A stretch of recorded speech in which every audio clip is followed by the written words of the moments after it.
Disons qu'on aperçoit qu'il y a trois catégories de victimes et de délits, je dirais. Il y a les personnes qui ont essayé de sortir de chez eux avec un vélo ou avec une voiture. Je pense à une famille, un jeune couple, ils sont partis avec leurs trois enfants et puis ils ont été arrêtés par un barrage ukrainien qui leur a dit attention, c'est dangereux. Ils ont fait demi-tour et malheureusement, donc des Russes se sont mis à tirer sur la voiture. La dame, elle a dit qu'elle a tout de suite senti qu'une balle traversait le corps de son bébé de 3 ans. Elle s'est retournée, elle a vu que son fils adolescent de 15 ans était mort.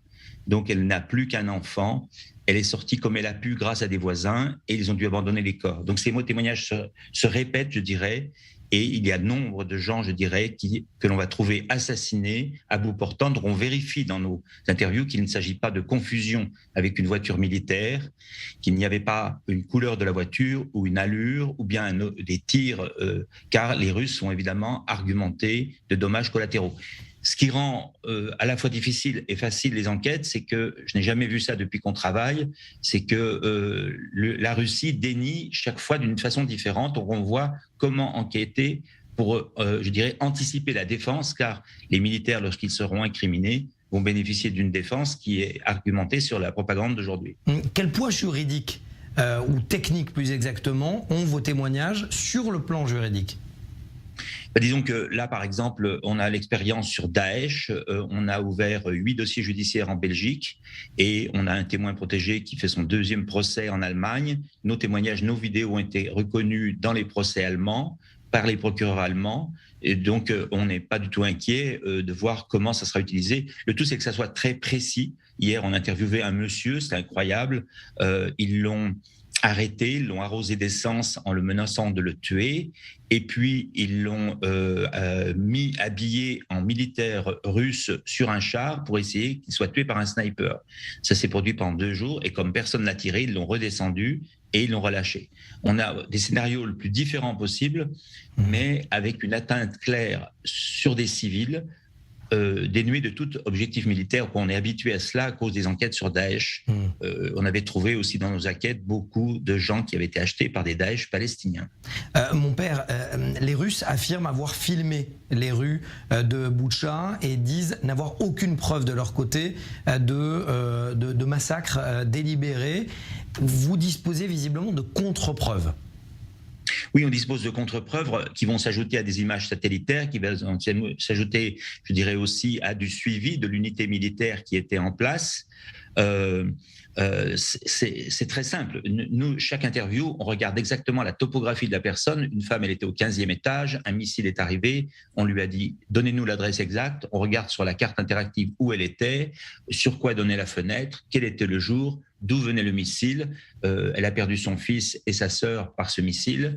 Et je dirais, la topographie et la vérification de la topographie est une clé, et aussi l'interview de plusieurs personnes qui étaient au même endroit pour avoir un caractère corroboratif des témoignages. Père Desbois, le président ukrainien parle de génocide, comme cela n'a jamais été le cas depuis la Seconde Guerre mondiale. Il appelle, et la Shoah, il appelle même à un procès de Nuremberg. Ce qui me pose problème, c'est que, Père Desbois, les mots ont un sens, et qu'on en oublierait presque des massacres de Srebrenica en Yougoslavie, des Hutus et Tutsis au Rwanda. Est-ce que visiblement les mots du président ukrainien ont dépassé le sens de la portée historique ? Oui, il fait ce qu'il peut. Je dirais, il doit communiquer tous les jours. Il est assailli. Il est aussi dans son passé. Il n'est pas formé, je dirais, à toutes les enquêtes internationales. Pour le moment, ce qui apparaîtra clairement, ce sont des crimes de guerre et peut-être des crimes contre l'humanité. La notion de génocide, je ne la vois pas applicable pour l'instant du tout. Et en plus, les gens utilisent toujours ce terme maintenant, c'est devenu, je dirais, on baptise les meurtres génocides à toute vitesse. C'est dangereux parce qu'au niveau juridique, ça ne tient pas forcément. Mais par contre, crime de guerre et crime contre l'humanité, ça m'étonnerait pas du tout qu'on y arrive au niveau juridique. Je ne pouvais pas vous demander de réagir à cette interview sans vous demander la position vis-à-vis des versions avancées par des Ukrainiens, par des pro-russes, dans le Donbass, qui disent depuis 2014, affirment qu'il y a eu des crimes de guerre. Quelle portée ont ces voix-là ? Disons que, à mon avis, moi je suis aussi en lien avec des gens du Donbass. chaque fois qu'on me contacte, je dis envoyez-nous des preuves. Pour le moment, moi, je reçois aucune preuve comme quoi, puisque Poutine dit qu'il y avait même un génocide, il utilise lui aussi le terme de génocide. Je crois que c'est terrible parce qu'on est soi-disant 80 ans après la Shoah, et maintenant les gens utilisent le vocabulaire de la Shoah et Poutine le premier, je dirais, pour justifier des attaques. C'est comme si finalement les gens n'avaient aucune connaissance de la Shoah par balle qui s'est déroulée aussi sur le sol russe. M. Poutine sait très très bien qu'il y a eu des fosses communes de juifs fusillés sur le sol russe jusqu'à Bakou et jusqu'à l'Ossétie du Nord, et avec la collaboration de nombreux Russes. Hitler n'a jamais manqué de travailleurs pour tuer les Juifs dans quelconque pays, y compris la Russie.